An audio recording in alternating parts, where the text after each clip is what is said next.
امام علی مقام سیدنا امام حسین رضی اللہ تعالی عنہ کی جو فکر تھی یہ در حقیقت فکر مصطفی صلی اللہ علیہ وآلہ وسلم تھی۔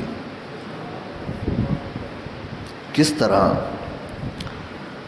کفار مکہ نے کہا تھا جب سرزمین مکہ میں مصطفیٰ کریم جانا صلی اللہ علیہ وآلہ وسلم نے تبلیغ دین کا فریضہ انجام دیا اور مسلسل لوگوں کو ان کے کھوئے ہوئے وقار سے آگاہ فرمایا، انسانیت کو انسانی حقوق سے آشنا کرایا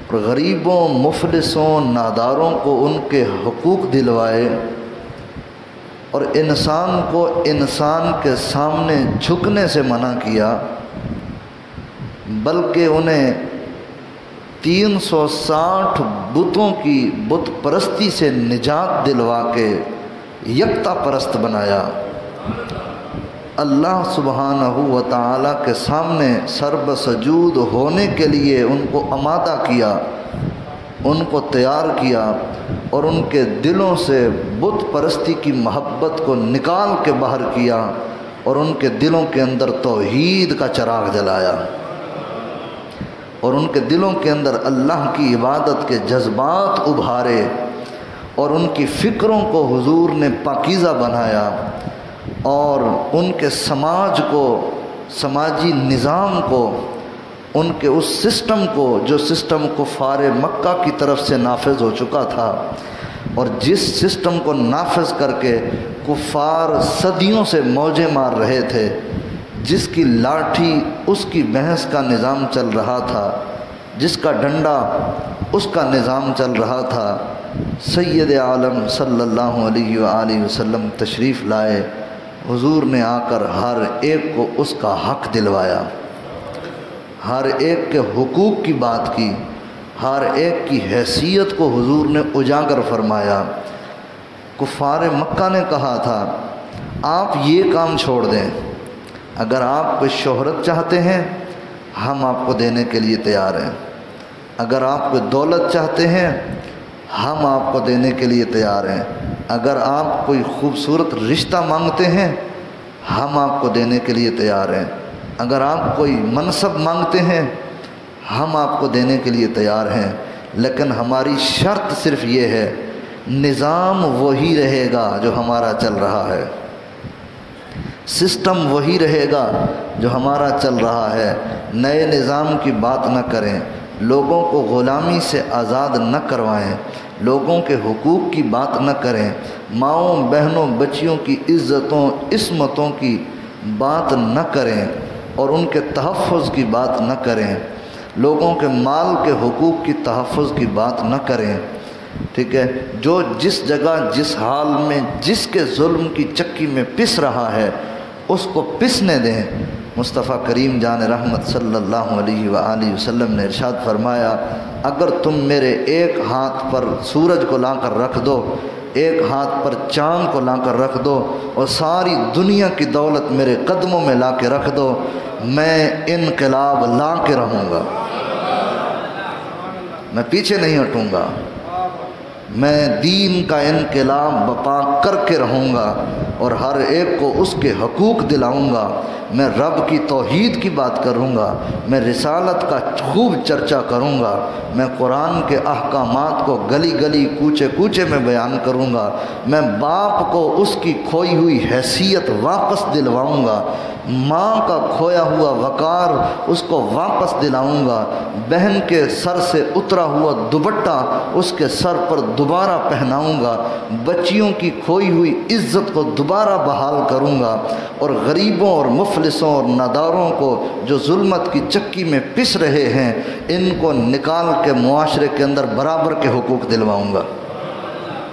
یہ ہے مشن مصطفی، یہ ہے فکر مصطفی، یہ ہے پیغام مصطفی صلی اللہ علیہ وآلہ وسلم۔ اور اس کے لیے، اس انقلاب کے لیے، اس نظام کے لیے، اس سسٹم کے نفاذ کے لیے جس کو نظام مصطفیٰ کہا جاتا ہے، جس کو نظام مصطفی صلی اللہ علیہ وآلہ وسلم کا نام دیا گیا ہے، جس میں قرآن کا نور بھی ہے، جس میں حدیث کا نور بھی ہے، جس میں پوری کی پوری تعلیمات اسلامیہ کا ہر لحاظ سے حسن بھی ہے، اس پیغام کو حضور نے عام کیا اور اس کے لیے حضور نے کتنی قربانیاں دیں، انتھک حضور نے محنت فرمائی۔ سرزمین مکہ میں بھی حضور نے محنت فرمائی، سرزمین مدینہ میں تشریف لا کر بھی حضور نے محنت فرمائی، اور دنیا کے کونے کونے تک یہ پیغام حق حضور نے پھیلا دیا اور ایک نظام قائم کیا، ایک سسٹم بنایا، جس سسٹم نے کفار کے سالوں صدیوں پرانے سسٹم کو تباہ و برباد کر دیا، اور مصطفیٰ جان رحمت کا سسٹم اتنا سر چڑھ کے بولا اور سر اٹھا کے بولا کہ کفار مکہ بھی کہنے پر مجبور ہو گئے، واللہ ایسا انقلاب جو عرب میں اب آیا ہے اس سے پہلے کبھی کسی نے نہیں دیکھا۔ اب یزید نے کیا کہا تھا؟ یزید کہتا تھا کہ نظام چلے گا میرا، حکومت چلے گی میری، جو باتیں قائم کی جائیں گی، جو قوانین بنائے جائیں گے، جن میں میری مرضی میں کوئی قانون کی کسی کی ترمیم کر دوں، کوئی میری مرضی آئے میں نیا قانون بنا دوں، میری مرضی میں جو مرضی کرتا پھروں۔ امام حسین رضی اللہ تعالی عنہ نے سر اٹھایا، فرمایا جہاں میرے نانا نے قرآن کو قائم کیا ہے، اس خطے میں یزید کی فکر کو قائم نہیں ہونے دوں گا، اس خطے میں یزید کی فکر کو قائم نہیں ہونے دوں گا، اور اس خطے میں قرآن قائم ہوگا یا میرے نانا کا فرمان قائم ہوگا۔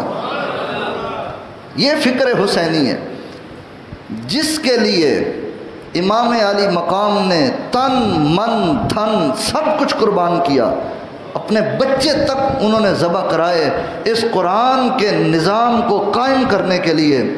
آج ہم حسینی ہیں، ہمارا بچہ حسینیت کا دعویٰ کرتا ہے، ہم جناب حسینیت کا نام لیتے نعرے مارتے نہیں تھکتے، ہمارا نظام کیا ہے؟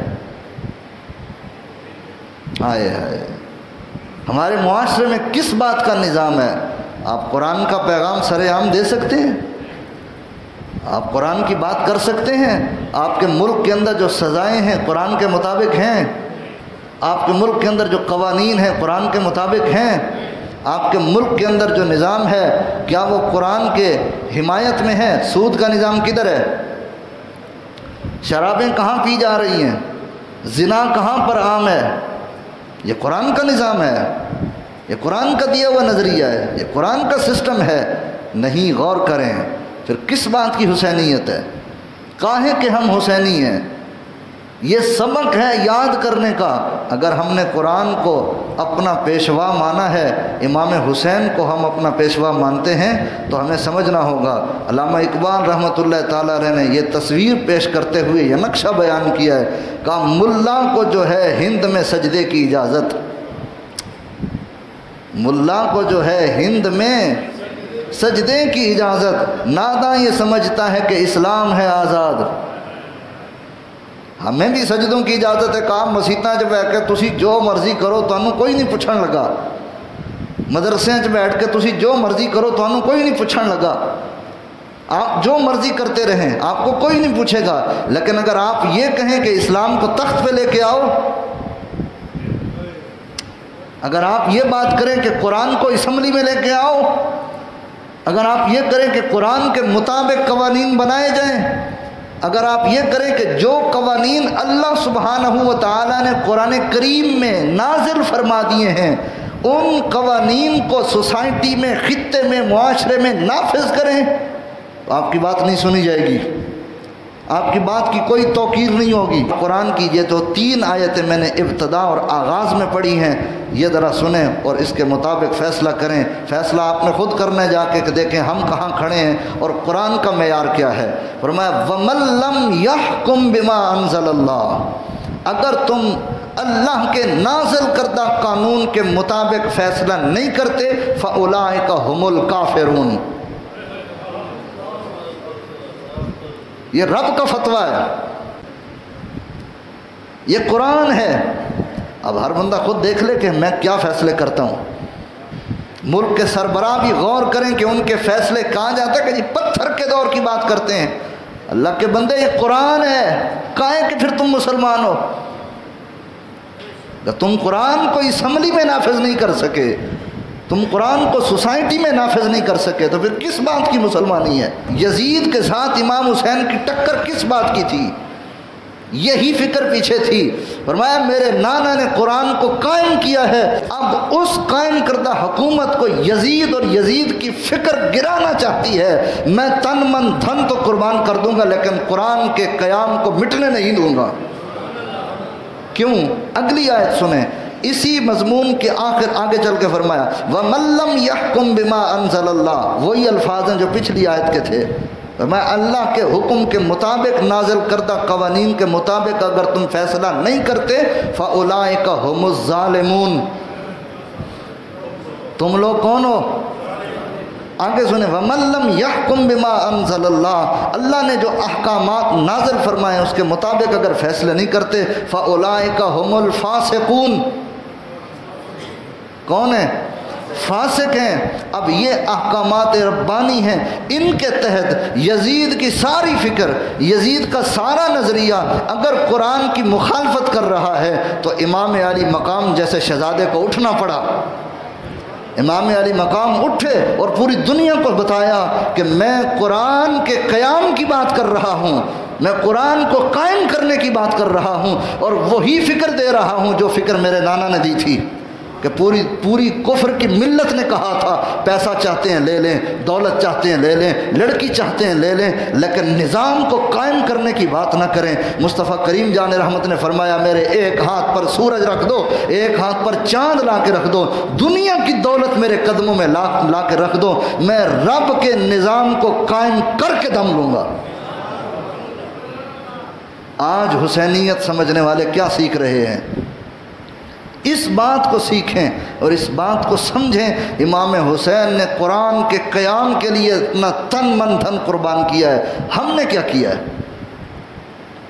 تھے تو آبا وہ تمہارے مگر تم کیا ہو، ہاتھ پر ہاتھ دھرے منتظر فردا ہو، وہ معزز تھے زمانے میں مسلمان ہو کر۔ علامہ نے کہا ہے تم خار ہوئے، علامہ کے الفاظ تم ہیں، ہم نہیں ہیں، تم خار ہوئے تارے کے قرآن ہو کر۔ وآخر دعوایا ان الحمد للہ رب العالمین۔